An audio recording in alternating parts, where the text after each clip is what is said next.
Bonsoir et bienvenue dans cette nouvelle édition d'Info Soirée. On y va pour le sommaire. Défilé de plusieurs véhicules, musique et pluie de billets, Jean-Kaël Permès a eu droit à des funérailles hors normes ce jeudi.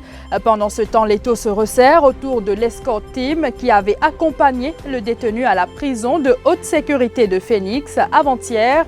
Des traces de sang retrouvées dans le véhicule utilisé pour le transfert de la victime. 3 gardiens de prison seront interrogés under warning par la MCIT demain aux casernes centrales. Une femme habitant la région de Grand-Bay recherchée pour relations sexuelles avec un adolescent de 16 ans. Ce dernier est admis à l'hôpital. La CDU s'est chargée de l'enquête.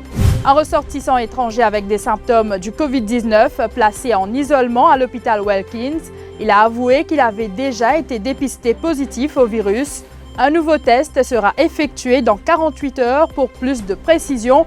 Pendant ce temps, l'angoisse gagne les patients guéris du Covid-19. Ils souhaitent un nouveau dépistage. Réduire le nombre de pilotes de 50%, une proposition des 2 administrateurs d'Air Mauritius comme plan de sauvetage pour la compagnie d'aviation nationale. Détail dans ce journal. Les funérailles de Jean-Kaël Permès ont eu lieu ce matin à Goodlands. Le détenu mort en cellule mardi a été inhumé au cimetière de Grand Gobe. Un cortège impressionnant de véhicules a accompagné la dépouille jusqu'au cimetière. Les habitants de la région ont rendu un dernier hommage à Jean-Kaël Permès. Une vidéo de la veillée mortuaire en circulation montrant des personnes partageant des billets. Cela s'est passé aux alentours de la résidence des Permès. Cette distribution d'argent sur toutes les lèvres dans la localité. Interrogée, l'épouse de Jean-Kaël Permès dit ignorer qui a fait cela. J'étais dans la maison auprès de la dépouille de mon défunt mari, dit-elle. Je vous propose à présent d'écouter le témoignage d'un habitant qui était sur place. Ouais, hier soir, tu as beaucoup de gens là-bas. Dans le monde l'endroit de mon camarade, Finving MS, une dernière fois. Un moment où tu dis, oh, tu as la musique qui est dans les yeux. Et un petit monde au camion, il commence à rose billets. Mon mari s'occupe nous-mêmes. Je me ramasse billets 1000, billets 2000. Ça commence à casser à roser là, mal 500 000 ça. Toujours dans cette affaire, des traces de sang retrouvées dans le véhicule utilisé pour le transfert de Jean-Kaël Permès. Dans la journée de mardi dernier, ce détenu de 29 ans a été transféré de la prison de Beaubassin vers celle de Phoenix. Mais dans la soirée, il a été retrouvé mort dans sa cellule. L'autopsie a confirmé que la victime a été torturée. 3 gardiens de prison seront interrogés under warning par la MCIT demain aux casernes centrales. Il s'agit d'officiers ayant assuré le transfert du détenu Permès. Les enquêteurs explorent la piste de la torture pendant le trajet de Beaubassin-Phoenix. Ravish Personou chez Adjadou. Aucune trace de sang n'était visible à l'œil nu dans le véhicule, mais hier soir, une équipe du Forensic Science Laboratory a inspecté le véhicule avec un révélateur de sang Blue Star et des traces de sang ont été retrouvées. Reste maintenant à savoir s'il s'agit du sang du défunt. Ce matin, un garde Choum a été interrogé. Il s'agit de la personne qui sert de la nourriture aux prisonniers dans leur cellule à Phoenix. Il a expliqué n'avoir rien remarqué d'anormal quand il a déposé une assiette à côté de la porte de la cellule.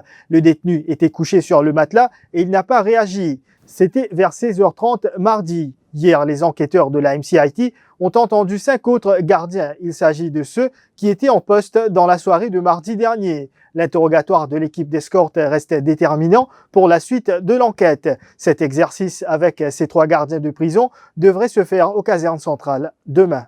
Un adolescent de 16 ans aurait eu des relations sexuelles avec une femme, son aînée de plusieurs années, et cela à plusieurs reprises entre le mois de février à avril. À sa famille tourmentée, l'adolescent avait déserté le toit familial. C'est alors que ses proches se sont mis à ses trousses et ont découvert qu'il entretenait une relation avec cette femme. L'adolescent est admis à l'hôpital selon le protocole établi dans les cas impliquant des mineurs. La Child Development Unit s'est saisie de l'enquête et la police tente toujours de retrouver cette femme qui habite la région de Grand-Bay. 2 jeunes hommes de 19 ans et un autre de 20 ans sont actuellement derrière les barreaux. Ils sont passés aux aveux le mercredi 6 mai après le vol de 12 plateaux d'œufs, 360 œufs au total et 20 kilos de poulet congelé, des couteaux, balance électronique et un permis de conduire dans une boucherie au marché de Rosebel. Le tout estimé à 36 000 roupies. Les 3 suspects, tous des habitants de Rosebel, sont actuellement détenus au poste de police de la localité. La suite de ce journal après la pause. Maurice, la vie pas facile avec Covid? Et n'a l'espoir. Joignez-nous en ligne samedi 9 mai, 9h30 .live-event. Visite nos websites l'espoir.mu. For over 3 decades, Al Shifa has been traveling around the world to bring you the finest honey. Pure, untouched, the way it is created in nature.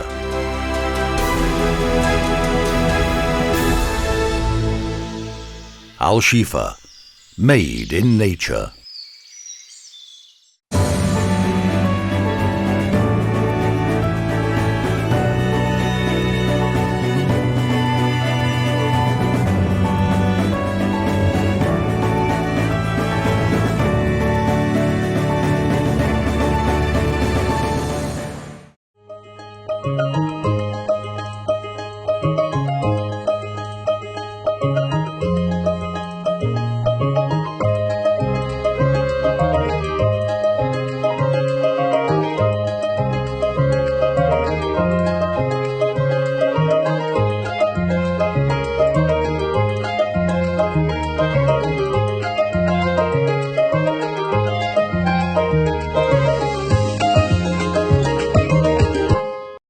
Ou bien-être et pour prothèse ou famille, c'est nous recommandons reste la case. Respectez l'hygiène avant tout. À nous combattre Covid-19. C'est nous et que ce savoir-faire local depuis 50 ans pour continuer le travail pour l'hygiène et pour bien-être nous pays. Ensemble, à nous prothèse nous l'île Maurice. Reste la case.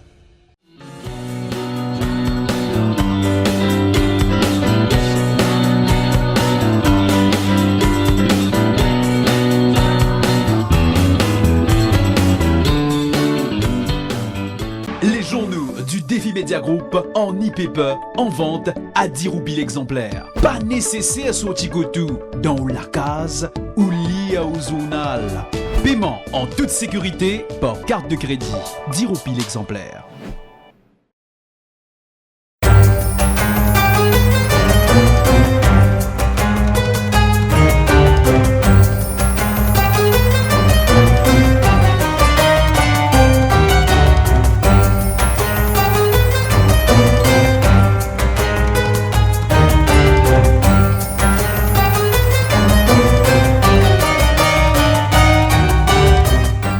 Pride Group of Companies, spécialiste en construction, rénovation et fabrication de l'acier hydroponique. Pride Group of Companies offre un service de plomberie, faux plafond, carrelage, électrique et tous travaux en métal. Elle est aussi importateur et distributeur de tuyaux et tubes galvanisés. Pour tout renseignement, contactez Pride Group of Companies.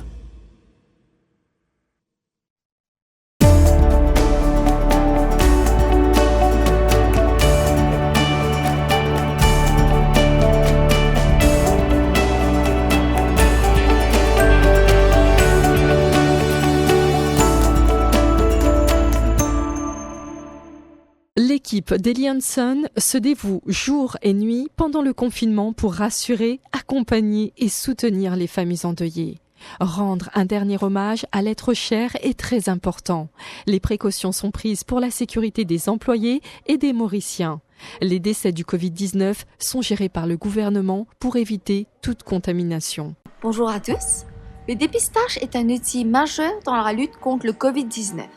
Et le laboratoire SILAB de Welkin Hospital est heureux de s'associer à l'effort national pour augmenter la capacité de tests disponibles sur le territoire mauricien.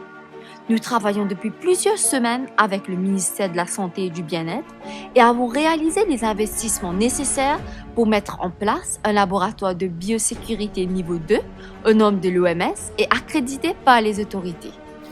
Nos techniciens ont été formés sur l'utilisation des nouveaux équipements et peuvent ainsi travailler en toute sérénité tout en assurant la pureté des échantillons. Chaque échantillon est pris dans un espace nouvellement créé, isolé à l'extérieur de l'hôpital et équipé d'un extracteur qui est configuré pour protéger du mieux que possible les patients ainsi que le personnel. Nous sommes également en mesure d'augmenter notre capacité de test en fonction de l'évolution de la situation. Avec ce nouveau dispositif spécialement mis en place pour le COVID-19, nous mettons les moyens nécessaires pour combattre ensemble ce virus et venir à bout de cette pandémie.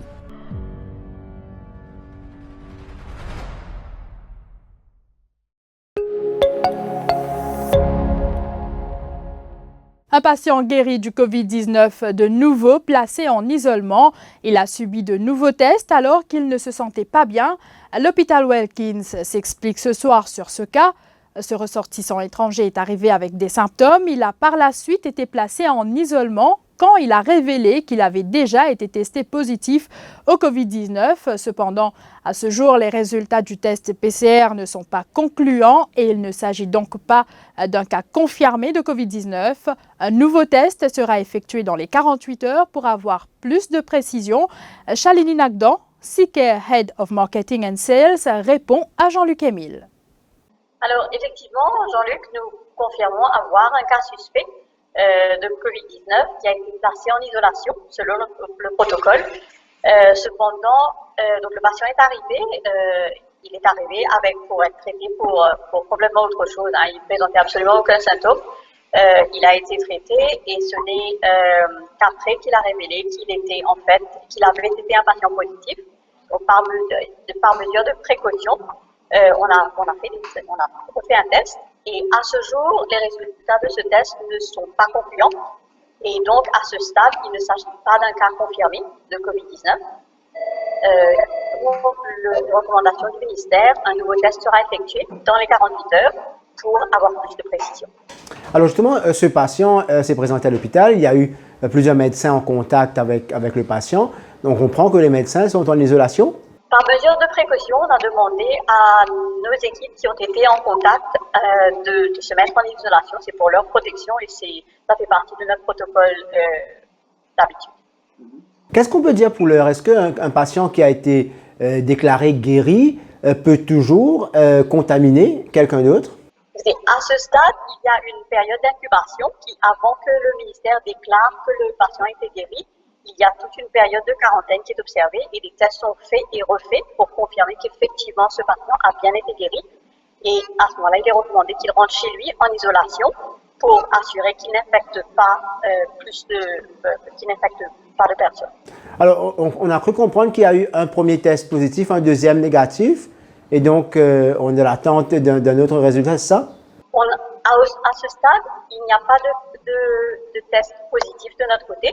Nous, les résultats du test, comme on dit, ne sont pas concluants. Donc, c'est pour ça qu'on les a envoyés au ministère. Il nous a recommandé de refaire un test. Et il arrive aussi que pas seulement les cas de tests COVID-PCR, il arrive que des résultats ne sont pas concluants. Et donc, il faut faire des tests répétés. Donc, répéter un test pour confirmer le résultat, c'est exactement ce qui est en train d'être fait. Certains patients guéris du Covid-19 à Maurice souhaitent se faire dépister une nouvelle fois.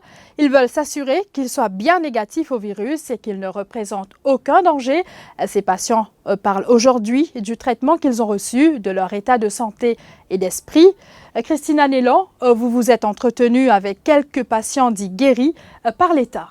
L'une des personnes guéries affirme qu'aujourd'hui, elle ne souffre que d'une grippe attribuée à un changement de température entre le centre d'isolement où elle était et sa maison. Elle y est retournée il y a plus de 2 semaines. Elle bénéficie d'un suivi régulier du ministère de la Santé par téléphone à présent. Le traitement à la chloroquine l'a beaucoup affectée au niveau de l'estomac. Elle a souffert de faiblesse, entre autres. D'autres patients ont eu des hallucinations, de la diarrhée, une accélération du rythme cardiaque. Un deuxième patient affirme qu'il a souffert de troubles du sommeil. Chez certains patients guéris, des problèmes de courbature persistent également. Les médecins qui étaient à leur chevet leur ont confié que certains symptômes pourraient durer encore un peu, dépendant du patient. Les versions diffèrent chez la prise de médicaments. Certains affirment avoir reçu 3 comprimés, soit 100 mg d'un seul coup. Pour d'autres, il s'agirait de 2 comprimés à prendre 3 fois par jour pendant au moins 5 jours. Beaucoup de Mauriciens, considérés comme étant guéris, souhaitent se faire dépister à nouveau afin d'avoir la certitude d'être bien négatifs au virus, mais aussi pour la sécurité de leur entourage et de leurs proches. Réduire le nombre de pilotes de 50%, une proposition des 2 administrateurs d'Air Mauritius comme plan de sauvetage pour la compagnie d'aviation nationale.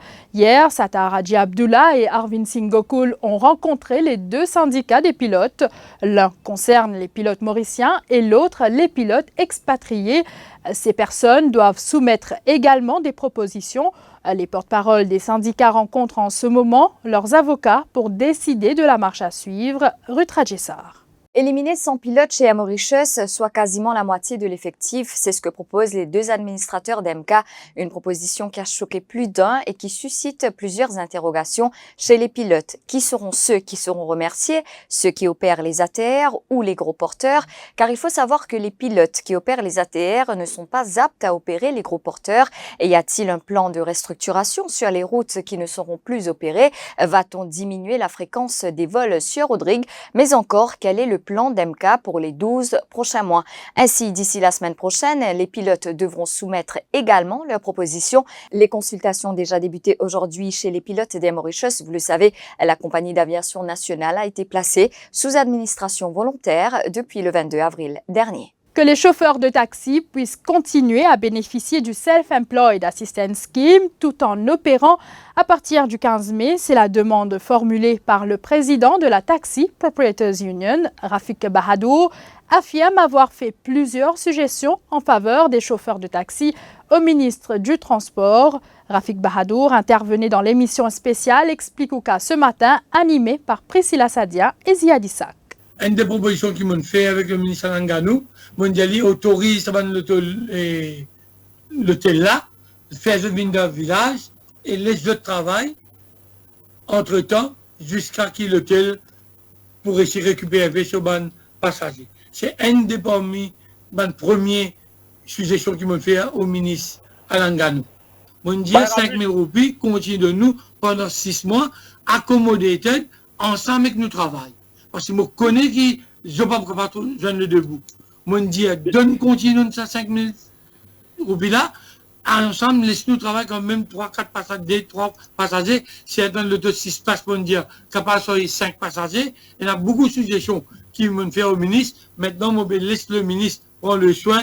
Et pour terminer, Madonna, qui était apparue défoncée dans son bain, avait renoncé aux 2 dernières dates parisiennes de sa tournée mondiale, Madame X, les 10 et 11 mars, en raison des premières interdictions de rassemblement. C'est une mise au point que vient de faire Madonna sur son fil Instagram.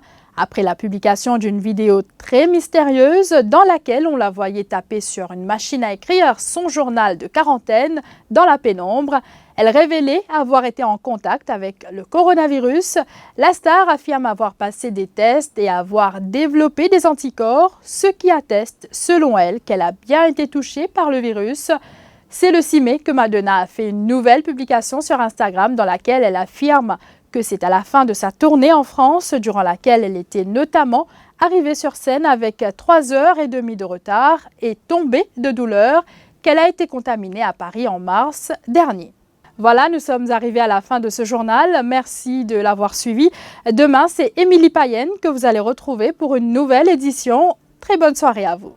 L'info en continu sur le www.defimedia.info. Maurice, la vie pas facile avec Covid? ENA l'espoir. ENA l'espoir. Joignez-nous en ligne samedi 9 mai, 9h30 pour un live event. Visite nos websites l'espoir.mu.